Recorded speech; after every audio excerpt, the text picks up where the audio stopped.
Class 10th math 2 चर वाले रैखिक समीकरण युग्म। आइए समझते हैं क्या है रेखाएं प्रतिच्छेद करेगी। तो देखिए दोस्तों, जब दो रेखा आपस में प्रतिच्छेद करती है तो ये जो प्रतिच्छेद किया कितना बिंदु पर प्रतिच्छेद किया, एक बिंदु पर प्रतिच्छेद किया, इसलिए इसका एक हल होगा। एक हल को बोला जाता है अद्वितीय हल। जो प्रतिच्छेद करेगा उसका हल होगा, जो प्रतिच्छेद नहीं करेगा उसका हल नहीं होगा। तो एक बिंदु पर प्रतिच्छेद किया इसलिए इसका एक हल होंगी या अद्वितीय हल।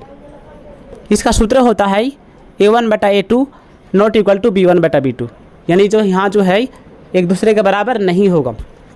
यदि मान लो कि a1/a2 का मान 3/2 है और b1/b2 का मान है 4/3 है, तो क्या ये दोनों समान है, दोनों बराबर है? दोनों बराबर नहीं है, इसलिए यहाँ पर नॉट इक्वल टू हो जाएगा। 3/2 और 4/3 जो है बराबर नहीं है, तो इसलिए यहाँ जो है ये प्रतिच्छेद किया। आइए अगला जानते हैं। अगला है रेखाएं समांतर होगी। तो देखिए दोस्तों, ये रेखाएं जो है समांतर होगी। समांतर रेखा आपस में कभी भी नहीं टकराती है।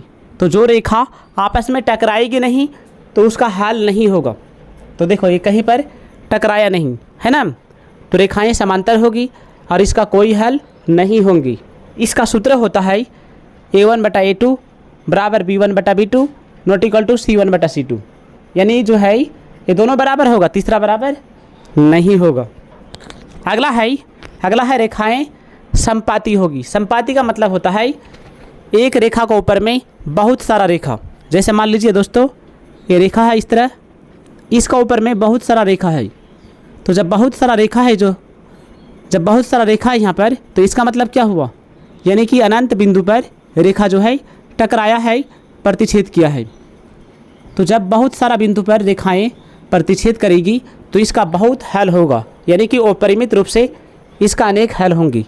क्यों? क्योंकि ये जो रेखा जो है बहुत सारा बिंदु में प्रतिच्छेद किया, टकराया है ना, और इसमें तीनों कंडीशन बराबर होगा। यानी कि हम कह सकते हैं a1/a2 बराबर b1/b2 बराबर c1/c2।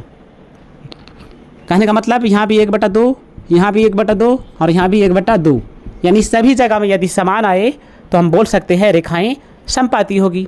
जब रेखाएं समपाती होती है तो ये जो है वो परिमित रूप से अनेक हल होता है। समझ में आया?